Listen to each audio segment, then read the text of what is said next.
Welcome to Sheela kitchen. ఈరోజు టమాటారు బిర్యానీ అయితే చేస్తున్నాను. ఒక గిన్నె పెట్టుకొని దాంట్లో నూనె అయితే పోసుకొని 2 పెద్ద పెద్ద ఆనియన్ సన్నగా తరుక్కున్నాను.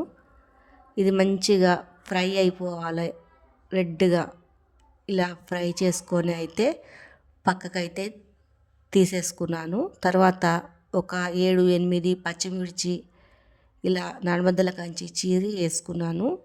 తర్వాత 2 చెంచాలు అయితే అల్లం పేస్ట్ వేసుకున్నాను. ఇవంతా పచ్చి వాసన పోయే వరకు మంచిగా కలబెట్టుకుంటున్నాను. ఇలా మంచిగా కలబెట్టుకున్నాక 1 కిలో టమాటా అయితే ఎర్రగా తీసుకున్నాను. చిన్నగా తరుక్కున్నాను. ఇలా చిన్నగా తరుక్కోవాలా, పెద్ద పెద్దగా ముక్కలు అయితే తరగొద్దు. ఇది మొత్తం మంచిగా కలబెట్టుకొని ఒక చెంచాడు మనకు రుచికి సరిపోయేంత సాల్ట్ కొద్దిగా ఇంకా వేస్తున్నాను. నేనైతే రుచికి ఎంత ఉంటుందంట బాగా కలబెట్టుకొని ఇది మూత పెట్టుకుంటా 10 నిమిషాలు ఇలా తీసి మంచిగా ఉడికిపోతుంది. సిమ్ము మంట మీద కొద్దిగా మూత పెట్టి మళ్ళీ తీస్తున్నాను. మళ్ళీ మూత పెట్టి మళ్ళీ తీసి కలుపుతున్నానండి. ఇలా మొత్తం మంచిగా ఉడకపెట్టుకోవాలి దీన్ని. ఇలా అంతా ఉడకపెట్టుకున్నాను. తర్వాత ఒక 1/4 కిలో అంత పెరుగు తీసుకొని దీంట్లో వేసుకున్నాను. మంట సిమ్ము మంట మీద పెట్టి మొత్తము అప్పుడు పెరుగు వేయాలా, లేకపోతే ఇట్లా పలిగిపోయినట్టు అవుతుంది. తర్వాత దాంట్లోనే ఒక కట్ట కొత్తిమీర, ఒక కట్ట పుదీనా వేసుకున్నాను.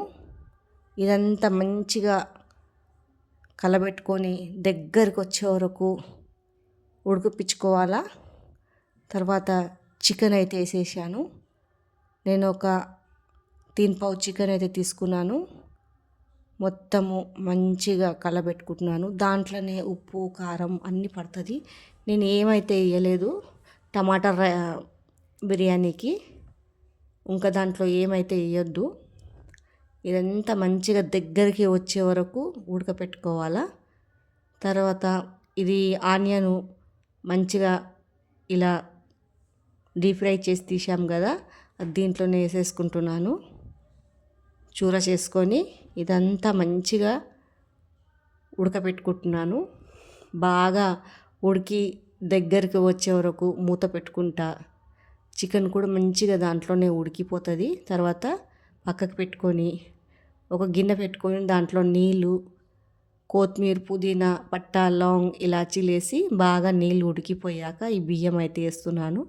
నేనైతే ఇంట్లో వాడే బియ్యం అయితే నేను వాడుతున్నాను. బాస్మతి రైస్ అయితే ఏం తీసుకోలేదు. ఇంట్లో బియ్యంతోటైనా మంచిగా అవుతుంది టమాటో బిర్యానీ. ఇలా మంచిగా ఉడికిపోయాక వేరే గిన్నె పెట్టుకొని దీంట్లో సగం వేసేసాను. తర్వాత ఈ కర్రీ చేసింది అంతా దీంట్లోనే వేసేసాను. అంతా ఇట్లా ఎలుపు అనేసి తర్వాత సగం బియ్యము మరొకటి దీంట్లో వేసేసుకున్నాను. ఇదంతా వేసుకున్నాక సరిచేసి పైనుంచి కొత్తిమీర, పుదీనా, కొద్దిగా ఆనియన్ వేసుకున్నాను. తర్వాత 2 చెంచాలు అయితే నెయ్యి వేసాను. నెయ్యి వేస్తే టేస్ట్ బాగుంటుంది. ఇలా మూత పెట్టి అయితే పెట్టేసేయాల.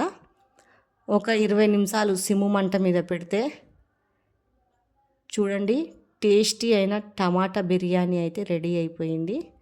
చాలా బాగుంటుంది.